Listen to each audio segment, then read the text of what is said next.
గాల్లో గులాబీ తెల్ల రంగులలో అందంగా అలంకరించినప్పుడు సంవత్సరంలోనే ఎంతో ప్రత్యేకమైన వేడుక.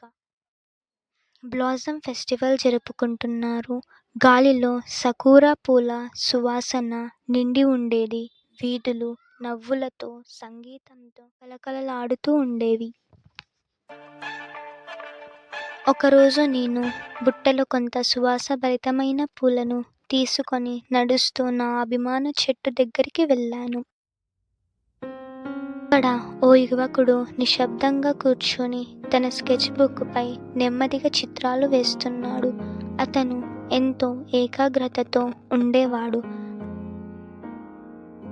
అతని కళలో ఒక ప్రత్యేకత ఉండేది. అతన్ని చూడగానే నాకు తెలియని ఓ అనుభూతి కలిగింది.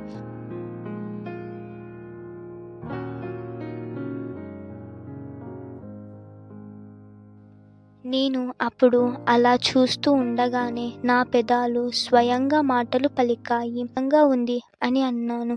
అతను ఒక్కసారిగా పైకి చూశాడు. అతని కళ్ళల్లో కొంత ఆశ్చర్యం, కొంత తడబాటు నాకు తెలిసింది. ధన్యవాదాలు, అతను మెల్లిగా అన్నాడు. నేను ఐకో చిరునవ్వుతో చెప్పాను. మీరు ప్రతిసారి ఇక్కడ చిత్రాలు వేస్తూ ఉంటారు కదా, మీ కళ అద్భుతంగా ఉంది. అతను కాస్త మొహమాటంగా నవ్వాడు. నేను హఠోరో అని అన్నాడు.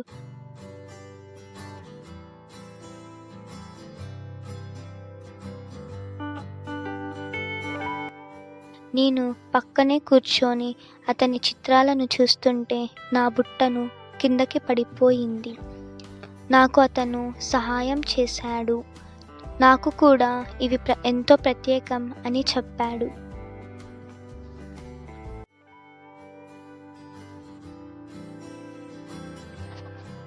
మా నాన్నమ్మ కూడా చెబుతూ ఉండేది, చెర్రీ బ్లాసమ్ పువ్వులు క్షణికమైన అందానికి గుర్తు. మనం ప్రతి క్షణాన్ని ప్రేమించాలి.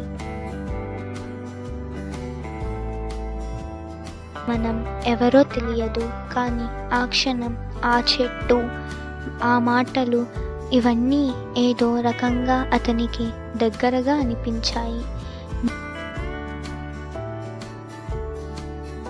మేమిద్దరం అక్కడే గంటల తరబడి మాట్లాడుకున్నాం, నవ్వుకున్నాం, మా చిన్నప్పటి కథలన్నీ పంచుకున్నాం. సూర్యాస్తమయ్యేసరికి ఆకాశం అందమైన రంగుల్లో మెరిసింది. అప్పటికి మిగతా ప్రపంచం మాయమైనట్లుగా ఆ చెర్రీ బ్లాసమ్ల మధ్య మేమిద్దరం మాత్రమే ఉన్నట్టుగా అనిపించింది. పువ్వులు కేవలం ప్రకృతి అందానికి గుర్తు మాత్రమే కాదు, అవి మన జీవితంలో కొన్ని క్షణాలు ఎంతో విలువైనవో గుర్తు చేసే